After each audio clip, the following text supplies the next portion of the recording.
Ninang sa kanyang karawan na mapanalo ni Lelet ang kaso na hinahawakan niya ngayon. Narinig naman ni Lorena ang kahilingan ni Tinang at sobrang masaya siya nito dahil pati siya naniniwala na isang inosente si Ino. Nakiusap siya kay Tinang kung pwede ba ito maging witness stand sa kaso ng kanyang anak dahil nahihirapan na siya sa kalagayan ni Ino.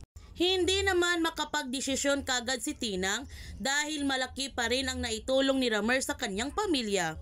Kaya nahihirapan siya ngayon kung sino sa dalawa ang kanyang kakampihan. Samantala, pumunta si Patricia sa bahay ni Lelet para magmakaawa na tumigil na siya sa pagiging co-counsel ni Ino dahil nasasaktan na siya sa mga ginagawa ni Trixie at sa traumang nararanasan nito.